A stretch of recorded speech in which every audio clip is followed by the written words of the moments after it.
Smooth Breakfast presents the headlines, the stories, the news, in-depth analysis of national current affairs. Sorry? Freshly pressed on Smooth 98.1.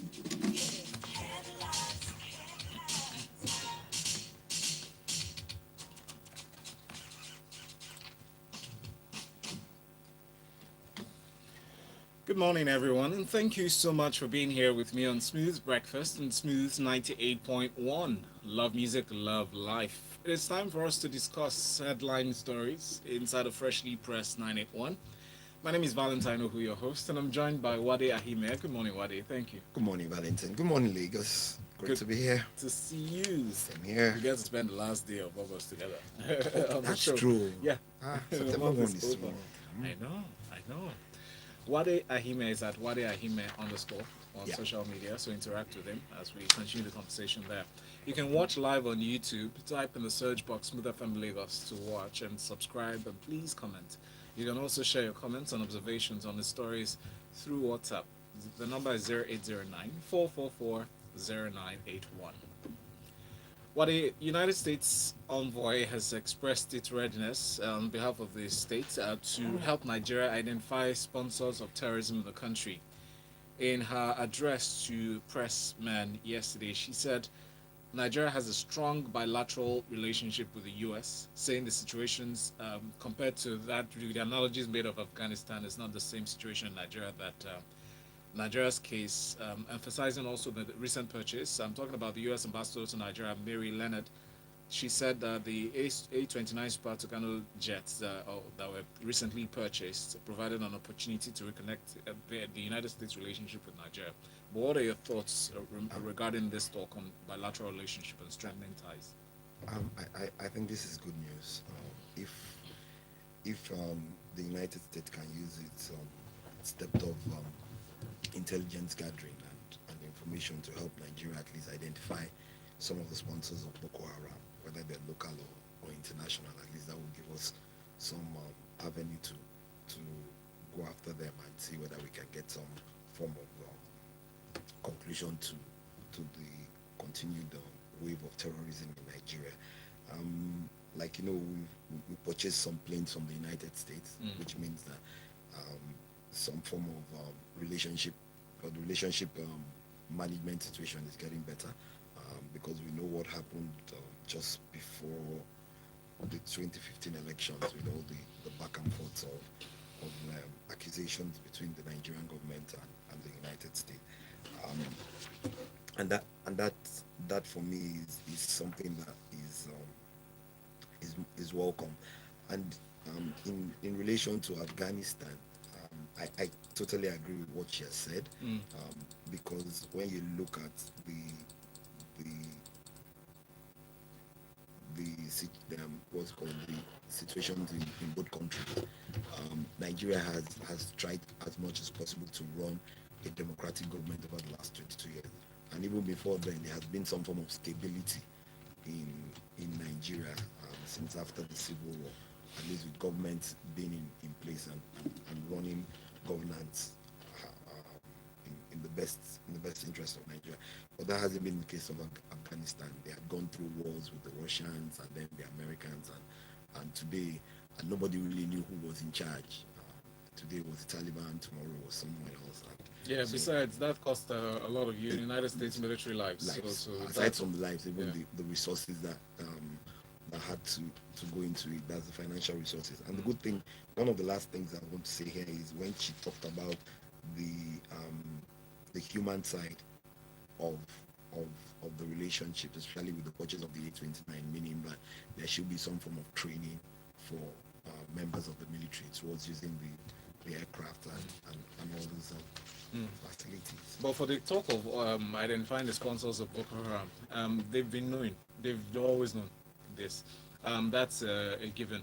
But I mean, regarding that, it seems to be shrouded in secrecy. What do you think is the stance of both governments on this matter? Well, that good point there, Valentine. Why? Because there should be high level of transparency in providing this information, but we should also remember that there are other security implications involved in some of these disclosures towards ensuring that you do know them, you can get them and bring them to some form of interrogation, and if they are found culpable, justice They should be tried. yeah, justice should they should go through the judicial process and ensure that those things are clearly done. And the Nigerian government, are they willing to go on with it? That's the other part of it.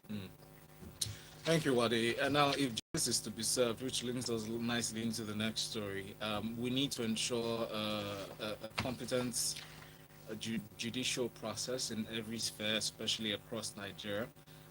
Every arm of the judiciary is to hold itself to great repute, and this is a call that's been resounded by the Chief Justice of Nigeria, Tanko Mohammed, when he summoned chief judges of 6 states over the recent wave of conflicting other orders issued from their courts.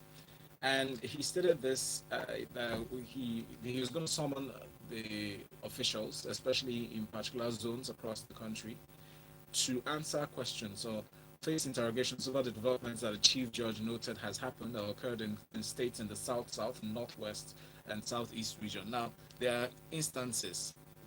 There's this one case where desperate politicians traverse courtrooms in different parts of the country to obtain orders on the ABGA governorship candidates for the forthcoming Anambra state election. There's another case on August 24 where the Rivers State High Court in Port Harcourt restrained Uche Secondus from parading himself as PDP national chairman. And a day after Mr. Secondus' reinstatement, another High Court in Calabar, after the Uche Secondus was now made the chairman or reinstated, another court in Calabar, Cross River State, issued an interim order restraining him from remaining in office, also asking them to stay away from political, tussling. But this also has been happening. He is acting at the behest of the NJC, right? Also ensuring that judges are called to order.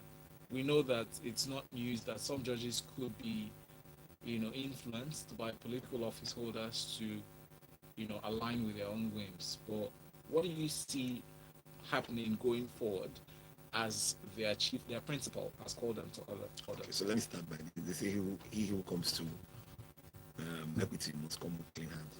He who comes to justice, and which is one of the biggest phrases that the lawyers do use. So it becomes very interesting when high courts of similar jurisdiction across different states are looking at a matter that relates to a particular state.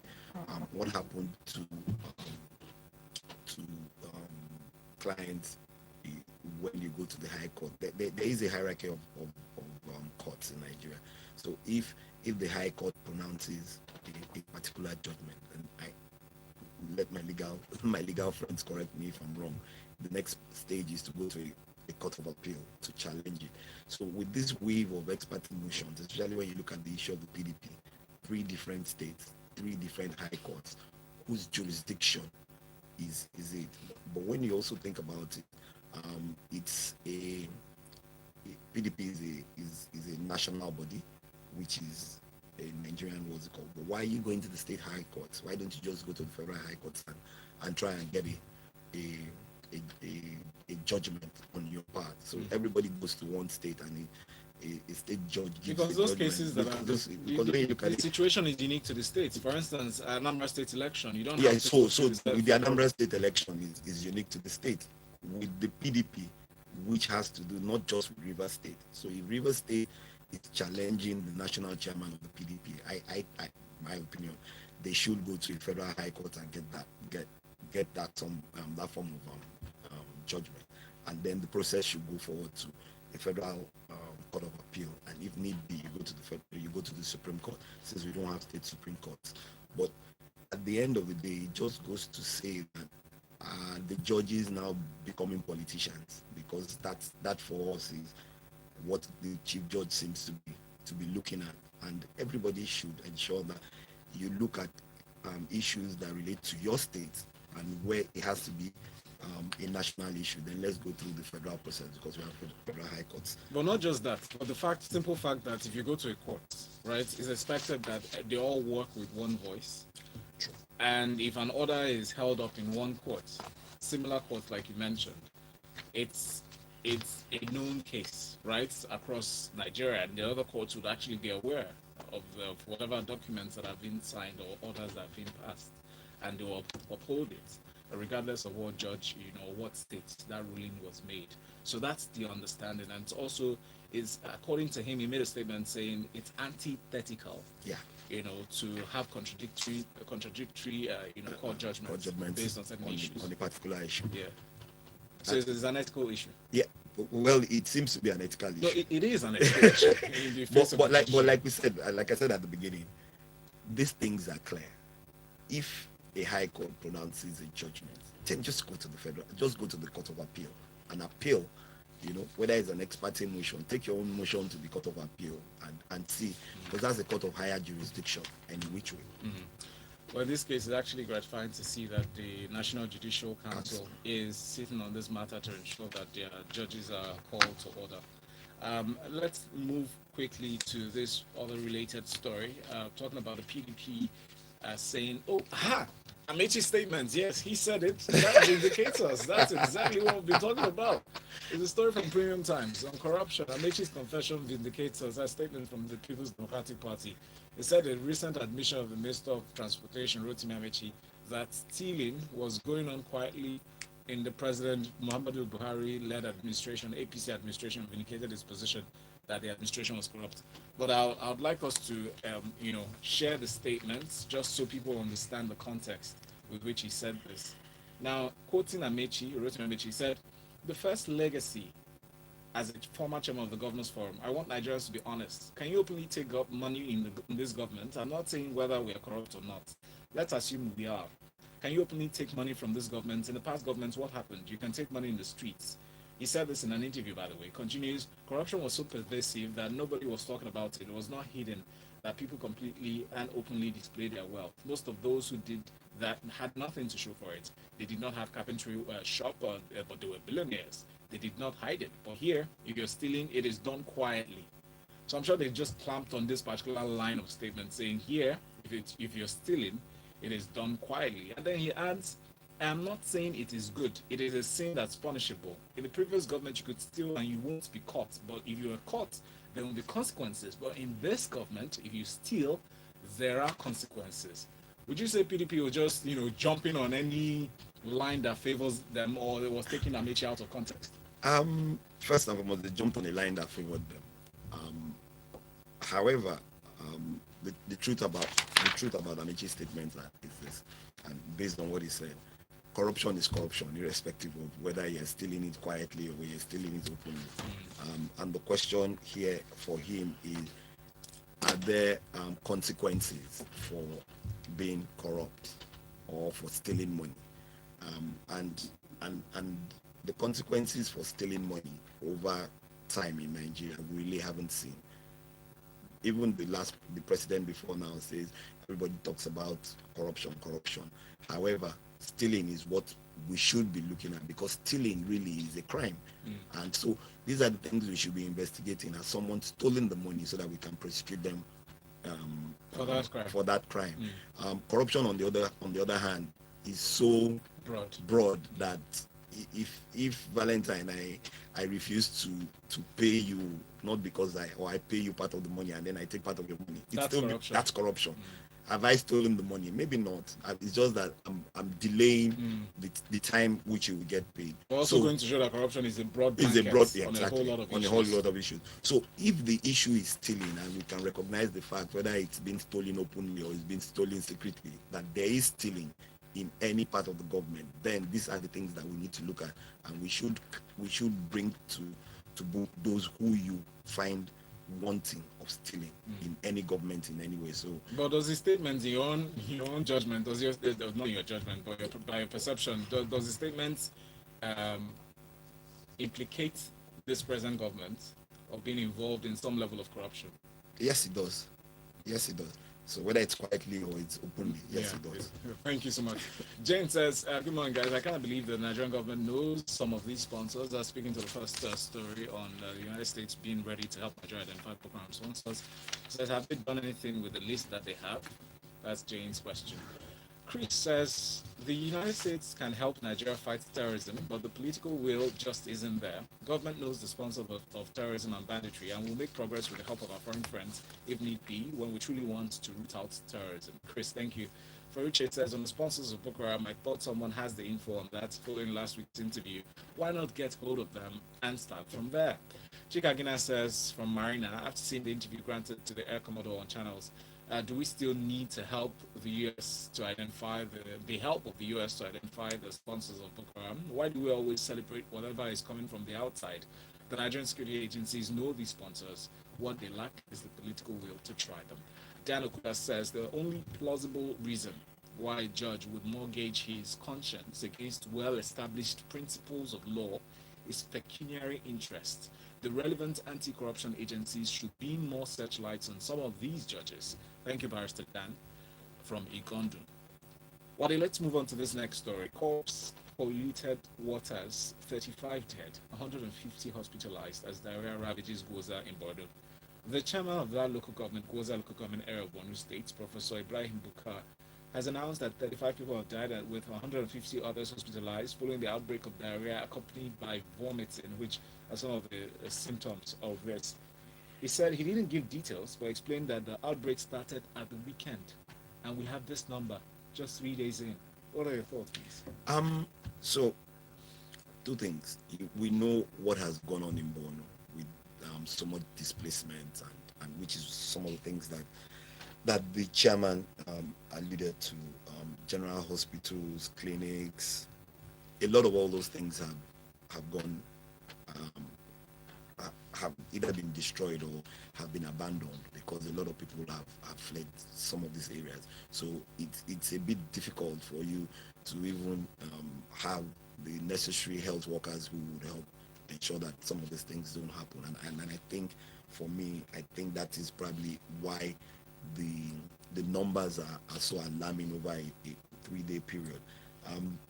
Also, when you look at the fact that doctors are on strike today, even if the doctors were available, who is working, what is going on, and we need to come back to the table and look at how do we do some form of reconstruction in these parts of Nigeria towards specific plans of putting back infrastructure into places and ensuring that this reconstruction process, hospitals and schools and things are coming back. Immediate or in the long run? Because we know the existing security challenges. Yes, in the long run. Yes. In the long run, if the US help us identify some of those sponsors we cannot sit that up because first of all, there's no guarantee. And we have the political will to deal with these things. So that's it. But it's unfortunate, it's sad that we have gotten to this level where healthcare, primary healthcare, like we've always said for so many times now, primary healthcare is completely lacking in so many states. Primary healthcare is just a simple health center that has a doctor or a few nurses who can deal with immediate things like this. Cholera is something that could have been dealt with almost immediately. But this is diarrhea. But this is cholera, diarrhea, because it goes on like that. Once you start stooling, what do you do? So if these people are, first and foremost, the human capacity is not there, the infrastructure is not there, then it becomes a huge challenge, and this kind of things can happen. So this is all these things you just mentioned, they are not existent right now, or seemingly non-existent. Seemingly non-existent. But as it were, the security challenges will prevent some of these developmental changes or improvements. True. Even the people, the human capacity that you require would also prevent them from even being there. Well, the local government chairman, thank you so much, Wade, he called on all the provision of health facilities in those border areas, saying water-related diseases will be avoided when clean water is supplied to border communities. Let's speak on another related issue, speaking on environment and how we can protect its integrity, especially in Lagos State, being a metropolitan city. The Lagos State Environmental Protection Agency and the National Agency for Food and Drug Administration have jointly arrested 4 persons for allegedly tampering with environmental pollution evidence found in some area in Ikorodu, around Ikorodu. They said that on August 22, the LASEPA issued a statement warning property owners against using their facilities as illegal scrap yards.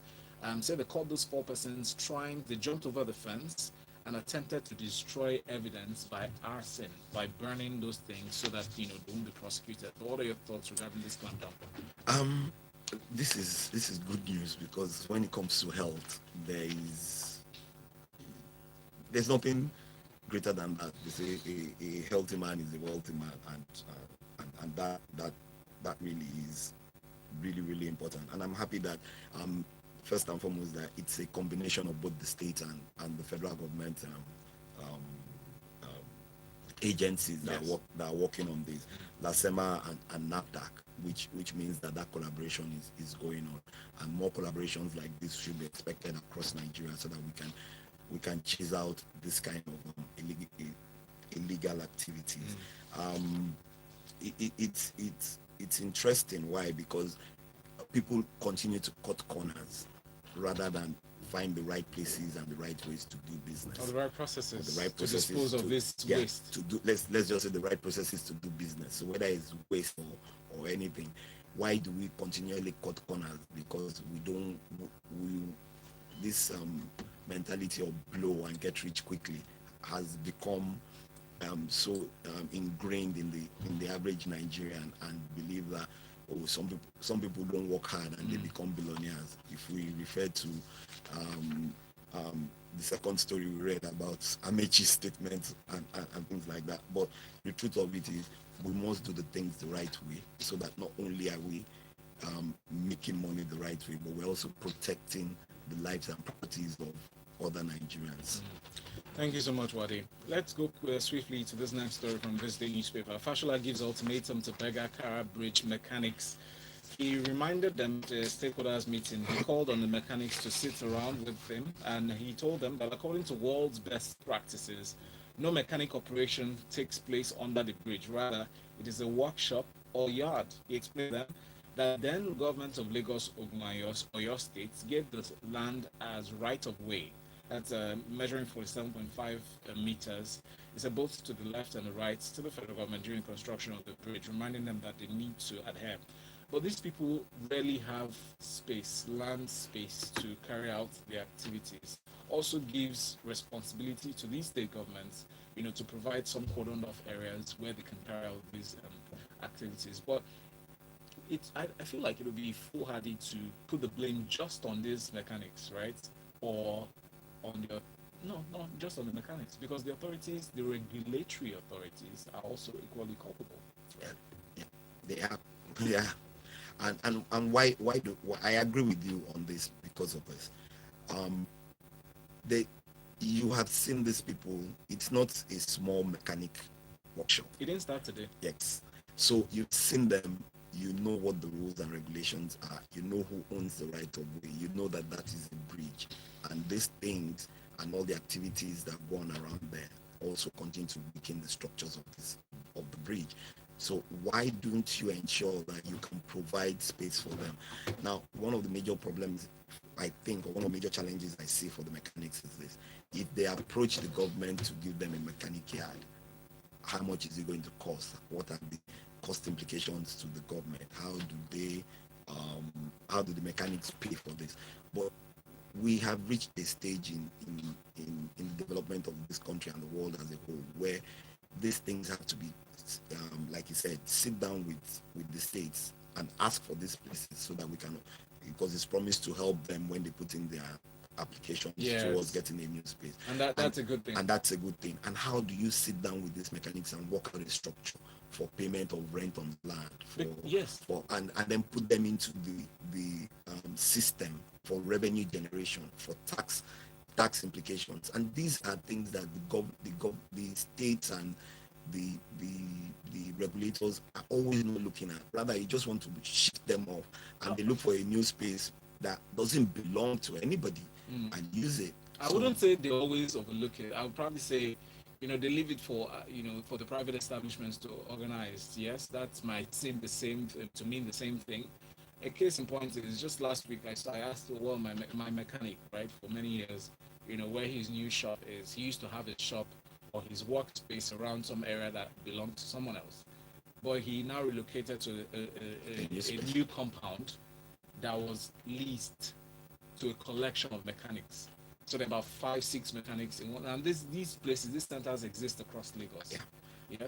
So in terms of government providing land, just recently the governor of Lagos State announced that some land has been left fallow, without development for many years, might be reclaimed by the state government if no significant development, happens. Could some of these lands be converted to some of these mechanic workshops or depots? True, they can be, but one thing I think the governors and the state regulators should look at is how do we create a system whereby you have this kind of mechanic spaces across different areas, whether it's in the local government or it's in specific areas where so people, mechanics can take up spaces. It's just paying rentage for the space that you use, and it can be any space. It can be any There's space. also the consideration of proper town planning. Exactly. Because some of the activities that occur in those mechanics, you have welders who are there and they are burning some chemical components. So and that for me, Valentine, is why everybody should sit down and map out these things properly. Which areas are going to work for welders? So you don't bring your car to a mechanic workshop and it's the same just place. Adjacent to a residential building. Exactly. Thank you for that, Wadi. The NBC, the National Broadcasting Commission, has finally reacted to the criticism and justified its action against Channel TV in their interview that they granted to a certain statesman, and were asking questions and actually requested the presence of the interviewers at the Abuja headquarters to answer questions. They said the anchors failed to interrogate the governor thoroughly. That's their stance. Some of the things stated here when they were addressing the National Union of Nigerian Union of Journalists at the Commission's office in Abuja. They said, as leaders of your various reputable and responsible organizations, I want you to tell your members that nobody is above the law. It's been regarded as clamping down. Some people call it a ban. Some people call it as a measure of stifling the media. Some others have said NBC has become a tool of the government. What is your case on this matter, or what do you think based on the reactions and the recent comments that just came from NBC? Okay, so Valentine, if it takes you almost a week to react to so many things, no, it didn't take them a week. It took them how long? A few hours after that interview. They sent a circular. No. I'm talking about to react to the outcry Yeah. of people. If it takes you almost a week, then it means that when you sent out the circular, you hadn't gone through all the things that could have happened towards ensuring that all these things you're telling the journalists that visited you like 3, 4, 5 days later, that it's almost a week. Yeah, but the memo had the sections of the NBC code. Yes. That were said to be violated. Said to be violated. Yes. So I ask a question, and this is what you do every day. So you ask a question, and based on my answer, there is a follow-up question that comes just out of your mind because of the answers that have been provided. Just to guide the interviewee. Just to guide the interviewee. So are you saying that now that all forms of interviews must have questions already pre-directed to us, and if you do make a statement that requires further clarification, I shouldn't just ask, I should just end it there? So that's not what they're saying. What they're saying is what you're saying. That if you are interviewing a guest and they make certain statements that are not rooted on evidence, you should question the guest to provide evidence and some link to that story. And that's true, and that's why I said so. It comes from you asking me a question and I say something, and you having to have a follow up question on that. So the rules are clear, and sometimes interview sessions, especially when it's live, prop up so many things based on conversations that have been had. And we also have to be careful about how we ask these questions. But like you said, you must ask both sides for a balanced review. So the other thing you must also do is, based on the comments of Wade, for instance, if Wade has made some form of allegations, then the proper thing also, and you being a journalist for so long, is also to try and get someone on the other side to come and talk about it. So for me, these are things that we need to ensure that we're properly thinking about. To have two people, yes, because dissenting views to balance the conversation. Well, not necessarily dissenting views, but if I have someone else who would tell you that, but okay, what he says, yes, this is what it is.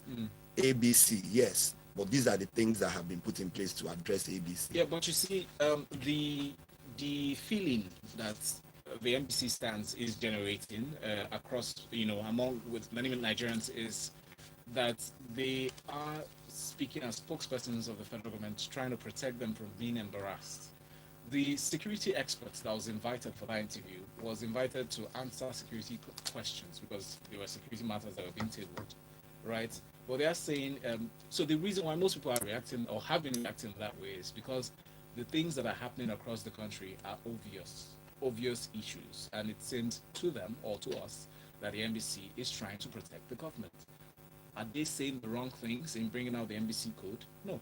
But it's just the body language that people are questioning, saying, NBC, you know these things that are happening, so why are you trying to gag us from asking these questions or having these people come ask, for interviews? And I totally agree with you. But like I said also, it's also the responsibility of NBC to try and get channels, to get someone else who will tell you about, Correct. okay, these things, we see these things, Yes. we're working on this thing. With security issues, not everything you can throw out on the open. But these are the things that we're looking at towards ensuring that these challenges are being managed. Thank you. Thank you, Wade, for a balanced conversation. Your analysis. Thank you. And for those who watched on YouTube, I greet you. Isaac, thank you so much. For those comments that came in on WhatsApp regarding the last set of questions, or rather stories, I'll be reading those messages during Lagos Talks 981 that starts in 8 minutes. Stay with us here on Smooth 98.1. Wade Ahime is at Wade Ahime _ on social media. My name is Valentine. Stay with us. The headlines. I agree with you, but the thing about it is that the first month, you see, you don't go clamp down on a station because they interviewed someone.